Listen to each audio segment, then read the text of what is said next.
Assalamualaikum, selamat pagi dan salam Malaysia Madani. Bersama saya Lydia Yusrina Abdul Ilyas dalam Berita Pagi Sarawak.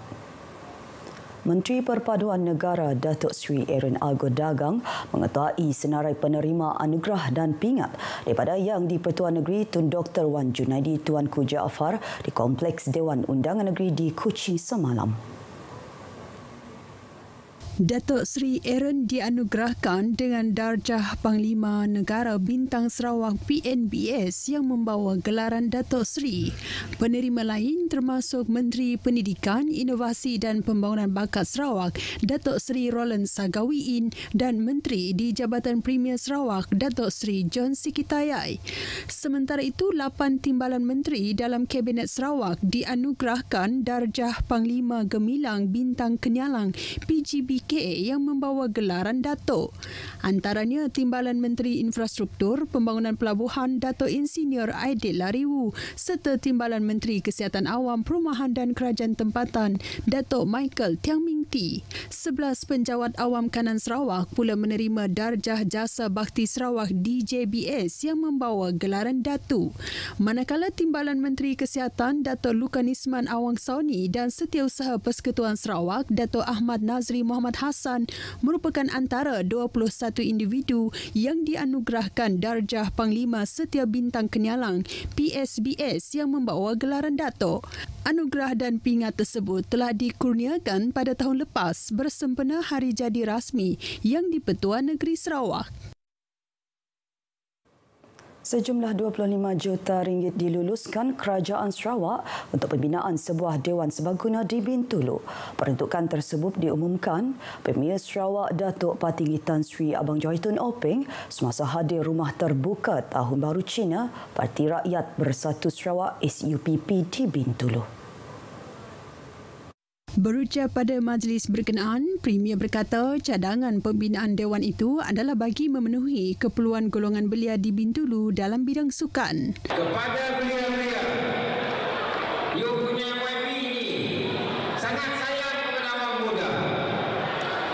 Dengan sokongan Lundi dan YB yang lain, dia hendak membangunkan belia dalam bidang sport dan juga education.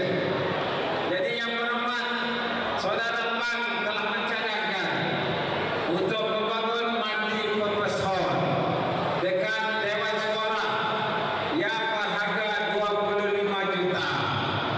Okeylah, kena untuk para belia di sini. Datuk Patinggi Abang Johari turut meluluskan cadangan pembinaan surau di Sekolah Kebangsaan Asyakirin dengan dana sebanyak 1.5 juta ringgit. Jabatan Tanah dan Survey Sarawak berjaya menyukat 1.13 juta hektar tanah hak adat Bumiputra NCR di seluruh negeri sejak 2010 sehingga Disember tahun lepas. Timbalan Menteri Perancangan Bandar, Pentadbiran Tanah dan Alam Sekitar Datuk Lim Talif Saleh berkata daripada keluasan tersebut 0.89 juta hektar telah pun diwartakan. Dengan inisiatif baru, dengan peruntukan yang telah disediakan, kita telah menyukat dengan menggunakan Seksyen 6. Ini untuk mempercepatkan penyukatan tanah NCR. Setakat Disember tahun lepas juga, sebanyak 82,251 lot individu telah berjaya diukur melibatkan kawasan kira-kira 100,000 hektar. Dari jumlah tersebut, sebanyak 28,704 lot telah dikeluarkan surat hak milik tanah di bawah Seksyen 18 Kanun Tanah Negeri KTN. Beliau berkata demikian pada majlis penyerahan cek pampasan tanah dan Warta Rizab Komunal Bumiputra Seksyen 6 Kanun Tanah Negeri di Sibujaya, Sibu. Pada majlis tersebut, sebanyak 195 cek pampasan tanah telah disampaikan kepada 140 penerima dengan jumlah pampasan lebih 1.4 juta ringgit. Pampasan tersebut bagi tanah yang diambil alih kerajaan untuk pelaksanaan projek bekalan air luar bandar kawasan Nibong Tada. Pada majlis sama, 61 orang penerima mewakili komuniti Iban telah menerima Warta Rizab Komunal Bumiputra di bawah Seksyen 6 KTN melibatkan kawasan Kanawit Blok D, Maung Kelimut dan Macan. Nasib 7 penghuni yang tinggal sehelai sepinggang dalam kebakaran di Kampung Bakul di Limbang terus terbela melalui bantuan yang disalurkan oleh pelbagai pihak dalam meringankan beban mereka.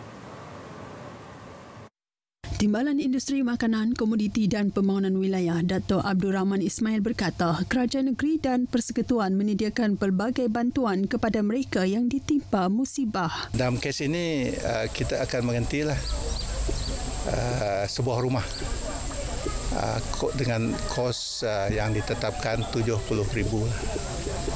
Ia dah berbentuk rumah 3 bilik, sebuah ruang tamu dan juga dapur. Itu daripada kerajaan negeri. Beliau ditemui media pada lawatannya ke kediaman mangsa kebakaran di Kampung Bakul Limbang. Dato' Dr. Abdul Rahman yang juga ahli Dewan Undangan Negeri Bukit Kota melalui Pusat Khidmat Masyarakat DUN Bukit Kota turut menyalurkan bantuan kewangan dan barangan dapur. Jabatan Kebajikan Masyarakat Limbang turut menyumbang RM8,000 untuk barangan dapur dan peralatan membina rumah selain bantuan Baitumal dan Amanah Ikhtiar Malaysia dan orang perseorangan. Dalam kejadian petang Selasa lalu, 7 penghuni melibatkan 3 keluarga hilang tempat kediaman selepas rumah mereka ranap dalam kebakaran yang berlaku pada pukul 3 petang. RM500,000 nilai jualan disasarkan pada Fama Fest 2024 yang bakal diadakan selama 4 hari di Miri bermula 1 Mac depan. Pengarah Lembaga Pemasaran Pertanian Persekutuan Fama, Ramli Matsani berkata seramai 34 usahawan terdiri daripada usahawan tempatan dan semenanjung Malaysia bakal terlibat dalam pesta jualan edisi ketiga tersebut. Bercakap dalam sidang media di Kuching, Ramli berkata salah satu pengisian yang bakal menarik kedatangan pengunjung ialah jualan happy hour bagi produk usahawan terlibat dan barangan segar dengan tawaran harga terbaik. Fama Fest kali ini turut menawarkan program khusus untuk usahawan tempatan melalui sesi padanan perniagaan bersama ejen pemasar bagi pasaran antarabangsa termasuk Hong Kong, Brunei Darussalam dan Thailand selain pasaran tempatan. Fama Fest 2024 at Sarawak diadakan bagi mempromosikan industri asas tani sebagai sektor perniagaan yang menguntungkan dalam usaha menarik penglibatan usahawan dan generasi muda. Ia juga akan menonjolkan produk dan perkhidmatan dari industri tersebut bagi menarik minat usahawan tani mempelbagaikan aktiviti ekonomi serta memperoleh pendapatan tambahan. Pihak penganjur menyasarkan kehadiran 25,000 pengunjung sepanjang 4 hari program berlangsung. Sebuah vesel iaitu Bos Azlina karam di perairan Bintulu Rabu lepas. Pengarah Zon Maritim Bintulu, Kapten Maritim Muhammad Izzuddin Muhammad Hassan dalam satu kenyataan berkata pihaknya menerima isyarat kecemasan daripada vesel tersebut di posisi 9 Batu Nautika Barat Laut, Kuala Kemenang, Bintulu. Maklumat awal yang diterima Aset Maritim Bot Kilat 44 memaklumkan kapal terbabit dilaporkan telah separuh ditenggelami air dan terdapat 8 kru termasuk master yang kesemuanya adalah lelaki warga Indonesia berumur dalam lingkungan 31 hingga 48 tahun. Ketika itu, aset berkenaan dalam rutin rondaan di sekitar perairan Bintulu dan telah menerima isyarat kecemasan pukul 11.56 pagi dan bergegas ke lokasi sejurus laporan dibuat kepada Pusat Operasi Zon Maritim. Berdasarkan maklumat daripada master vessel tersebut, beliau telah menghubungi teksi air untuk menyelamatkan mereka. Kesemua kru selamat dikeluarkan pada kira-kira jam 12.30 tengah hari dengan bantuan teksi air dan dipantau oleh Maritim Malaysia. Setelah hampir 1 jam, kapal berkenaan telah ditenggelami air manakala punca kejadian masih disiasat. Berita Pagi Sarawak berakhir di sini. Seterusnya ikuti Stadium RTM selepas ini untuk perkembangan sukan tanah air dan antarabangsa.